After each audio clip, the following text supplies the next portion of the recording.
If you want to check voicemail messages on a Nothing Phone 3, first of all, we need to go to the phone app, and then we can open the dialer, and you can simply speed dial voicemail by pressing and holding number 1.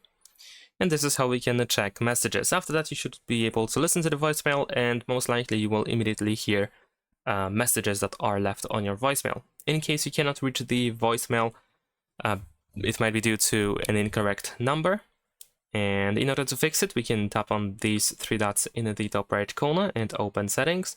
Then we're gonna go to voicemail, open SIM card, choose your SIM card optionally, and then go to advanced settings and go to setup. And over here we have the voicemail number. If it's incorrect, then of course we need to change it.